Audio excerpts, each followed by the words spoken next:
اور جب یہ معاملہ حضور کی خدمت میں پیش کیا گیا تو آپ نے پھر وہی بات فرمائی، لا تفضلونی علی موسیٰ، مجھے موسیٰ پر فضیلت نہ دیا کرو. یہ ہرگز مراد نہیں کہ میں افضل نہیں ہوں، افضل ہونے کا تو خود دعویٰ ہے اور بڑے واضح کھلے الفاظ میں دعویٰ ہے. قرآن کریم نے خاتم کے علاوہ بھی آپ کی سرداری کا ذکر فرمایا ہے. تو اس لیے احمدیوں کو میری نصیحت یہ ہے کہ افضلیت کی بحث میں پڑھنا مناسب بھی نہیں ہے، کیونکہ اس سے بے وجہ یہ علماء لوگ جو عام بازاری لوگ ہیں بیچارے، جن کو کچھ پتہ نہیں، ان کو اشتعال انگیزی کرتے ہیں اور بے وجہ تکلیف میں ڈالنے کی کوشش کرتے ہیں، کیونکہ کم فہم لوگ ہیں، سچ سے کوئی تعلق نہیں ہے. ان کو تو شبدہ بازیاں چاہیے اور ہلکے گھٹیا اعتراضات سے عوام الناس میں اگر جوش دلا دیں تو سمجھتے ہیں ہماری زندگی کا مقصد حاصل ہو گیا. بس ان کو ایسا موقع دینا نہیں چاہیے، ان سے صرف اصولی گفتگو کریں. اور اسی پر میں آج گفتگو کروں گا، اور پھر حضرت مسیح علیہ السلام کے جو تائیدی حوالے ہیں بعض وہ پیش کروں گا. اصولاً یہ گفتگو ہے کہ مسیح اور مہدی کا کیا مقام اور مرتبہ ہے. اس سلسلے میں کچھ پرانے حوالے تھے. حضرت علی کا چونکہ رضی اللہ تعالیٰ عنہ کا خاص طور پر ذکر چلا ہے، اور حضرت امام حسین کا، حضرت مسیح موعود علیہ السلام سے جب غالی شیعوں کی گفتگو ہوئی تو وہ یہ بحث اٹھا رہے تھے جس جہاں سے حوالے دیے گئے ہیں کہ حضرت علی رضی اللہ تعالیٰ عنہ ہر دوسرے سے افضل ہیں، اور نبیوں سے افضلیت کی بات بھی کی گئی. اس پر حضرت مسیح علیہ السلام نے فرمایا کہ دیکھو اس قسم کی مبالغہ آمیزیاں نہ کرو. حضرت امام حسین کا بھی کہتے تھے کہ وہ بھی سب سے افضل ہیں. آپ نے فرمایا کہ حضرت امام حسین کا تو قرآن میں نام نہیں ہے، جبکہ زید کا نام ہے، ابو بکر کا ذکر ہے، علی کا ذکر نہیں ہے. شیعہ اور ذریعے سے بنانے کی کوشش کرتے ہیں، مگر واضح طور پر تو صرف حضرت ابو بکر ہی کا ذکر ہے. پھر آپ نے فرمایا کہ دیکھو حضرت امام حسین کو تم ابنیت کے قائل ہو، اس لیے تم فضیلت دے رہے ہو، حالانکہ قرآن کریم حضرت صلی اللہ علیہ وسلم کی ابنیت کی کلیت نفی فرما رہا ہے. ما کان محمد ابا احد من رجالکم، تو فرمایا حضرت امام حسین رجال تھے، میں سے تھے کہ نہیں. یہ ایک بحث ہے، اس کو توڑ مروڑ کے بعض حصوں کو اٹھا کر اشتعال انگیزی کے لیے جاہل آدمی پیش کر رہا ہے. کوئی عقل ہی نہیں ہے. موقع دیکھے، محل دیکھے، گفتگو کیا ہو رہی ہے. اور حضرت مسیح علیہ السلام بالکل صحیح فرما رہے ہیں کہ قرآن کی روح سے تو حضرت امام حسین رسول اللہ علیہ وسلم کے بیٹے نہیں کہلا سکتے، حضرت فاطمہ اور حضرت علی کے بیٹے کہلا سکتے ہیں، کیونکہ قرآن فرماتا ہے ما محمد ابا احد من رجالکم، ایک بھی تم میں سے ایسا شخص نہیں، مرد ہو جو جس کا رسول اللہ علیہ وسلم باپ ہو. ما کان محمد ابا احد، ما کان محمد ابا احد من رجالکم. اب یہ جو بڑی قوی دلیل دی ہے، روحانی طور پر اولاد تسلیم فرماتے تھے اور وہ الگ گفتگو کر رہے ہیں. ان سب حوالوں کو چھوڑ دیتے ہیں اور شرارت کے لیے اس قسم کی باتیں دیتے ہیں. حضرت علی کے مطابق فرمایا کہ دیکھو میں زندہ موجود ہوں تمہارے اندر، مجھے اللہ تعالیٰ نے روحانی طور پر اور علی کا مقام اور مرتبہ بخشا ہے، کیونکہ امام مہدی میں یہ مرتبے شامل ہیں. اور یہ عقیدہ تمام اہل سنت کا ہے اور ہونا چاہیے کہ امام مہدی کے اندر الویت کا مرتبہ شامل ہے.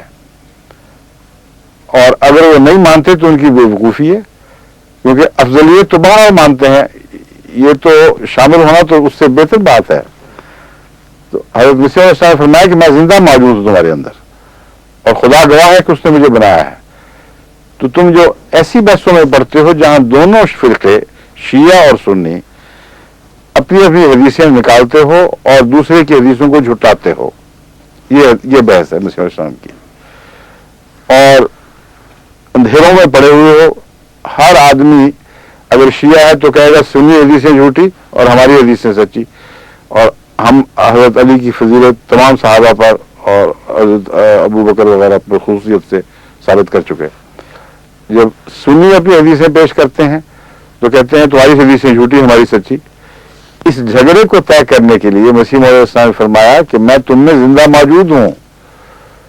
تم مردہ علی جو فوت ہو چکے اور ان کے متعلق ان کی حقیقت سمجھنے کے لیے تمہارے پاس کوئی قطعی ذریعہ موجود نہیں رہا، کیونکہ ایک دوسرے کی حدیثوں کو جھٹلا رہے ہو. مجھ سے پوچھو، اور یہ جو ہے نا پوچھنا، یہ ایک بہت ہی گہری حکمت کی بات ہے جو ایک حدیث نبوی کی طرف اشارہ کر رہی ہے، کیونکہ حضرت صلی اللہ علیہ وسلم نے امام مہدی کا مقام بھی اور عیسیٰ کا مقام بھی حکم عدل کا بیان فرمایا ہے۔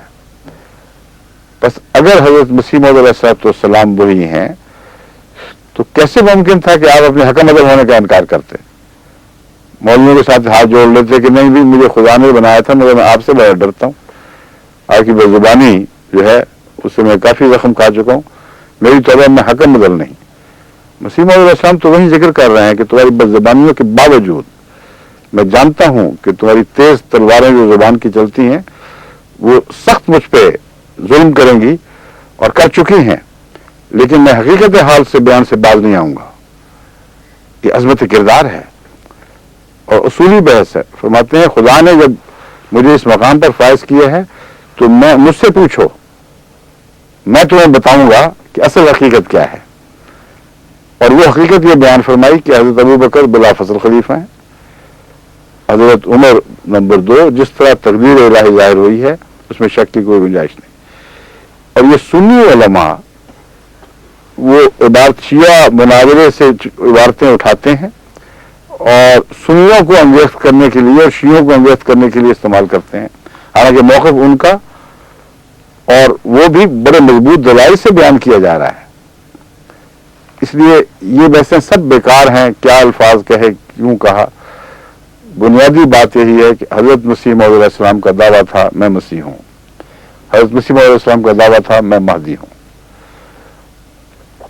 اور یہ شیعہ اور سنی دونوں امام مہدی اور مسیح کے لیے بہت بڑا مرتبہ مانتے ہیں۔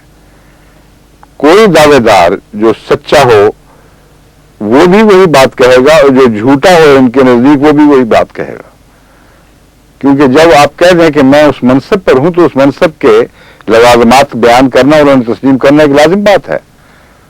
کوئی یہ تو نہیں کہہ سکتا ہے میں ہوں ڈپٹی کمشنر مگر ایک تحصیل کا افسر بھی نہیں ہوں اور چپراسیوں سے بھی بدتر ہوں، اور تحصیلدار تو بہت موزوں مقامات پر ہیں، تھانے دار تو میرے بہت اعلیٰ افسران ہیں۔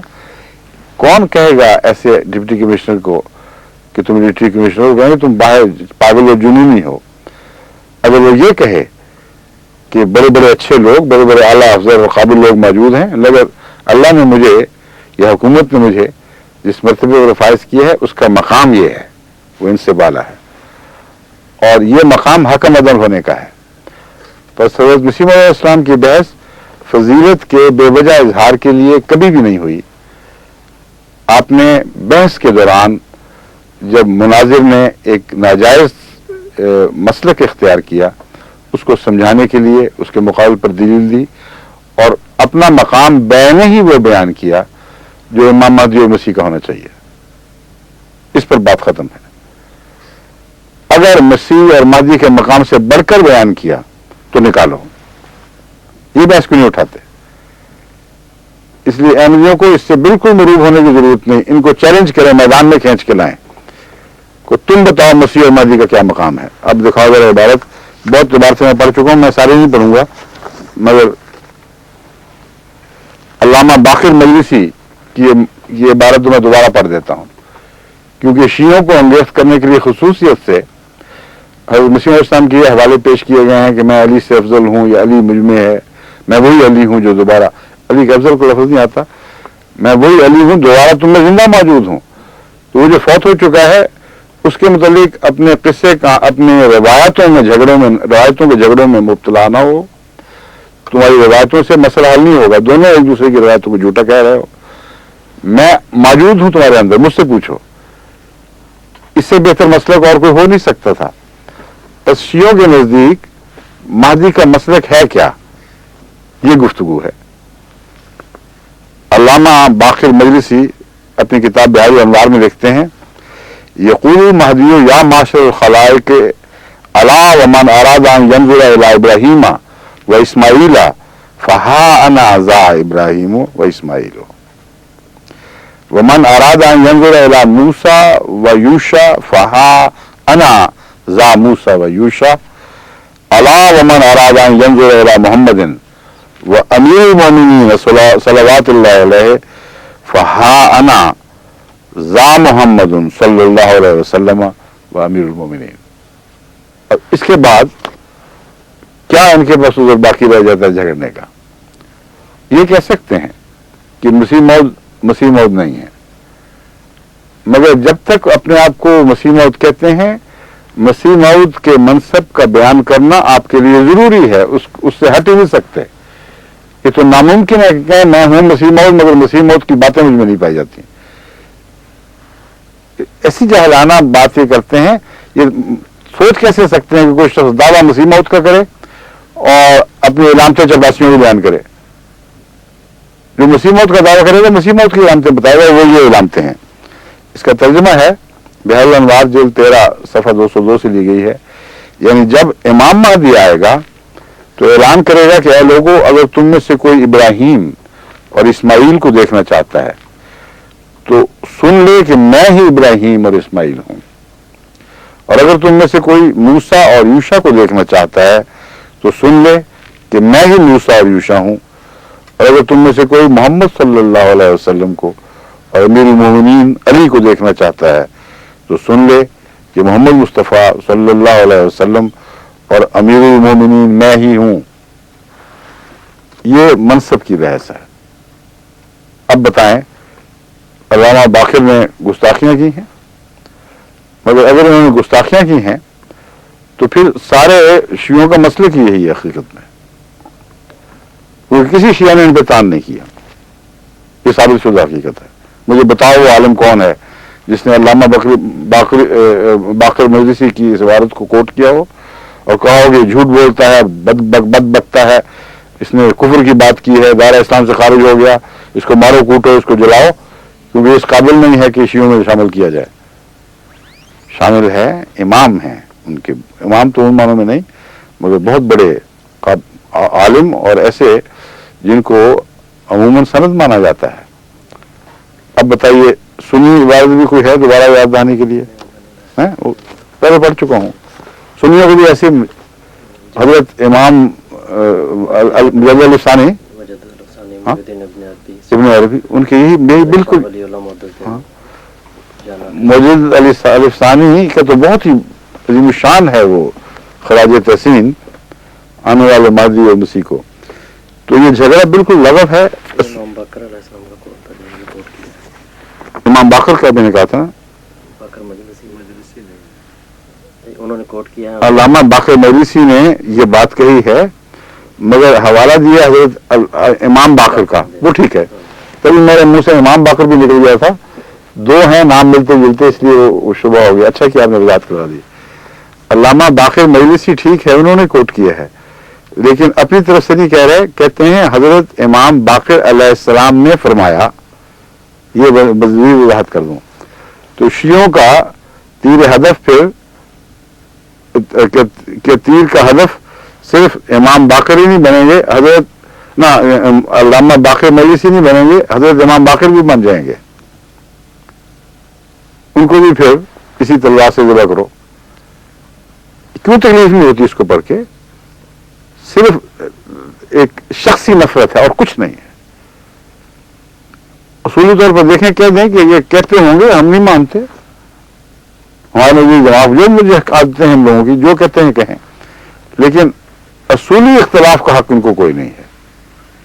مسلمانوں کو یہ کہہ کر اشتعال دینا ہے کہ کوئی حق نہیں ہے کہ انہوں نے بے عزتی کی ہے کسی کی، کیونکہ مسلک جو بیان کیا ہے ایک مرتبے کا، وہ مسلک وہی ہے جو سب بیان کرتے ہیں، اور اس میں عزت بے عزتی کا کوئی سوال نہیں ہے. اگر ان باتوں پر تم اشتعال دلاتے ہو تو پھر شیعہ تو حضرت کرشن کو خدا کا اوتار مانتے ہیں، خدا مانتے ہیں، اور پوچھو تو ان سے کہ حضرت صلی اللہ علیہ وسلم سے ان کو افضل سمجھتے ہیں کہ نہیں. ہر مسلک جو ہے، ہر مذہب افضلیت کی بحث میں تو ضرور پڑا ہوا ہے.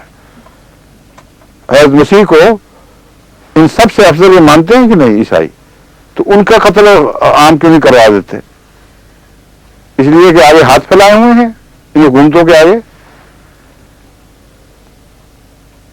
ظلم ہے، جھوٹ ہے، اندر کی باتیں اور ہیں. صرف جہاں کمزور دیکھ کر رگیدنے کا شوق پورا کرتے ہیں وہاں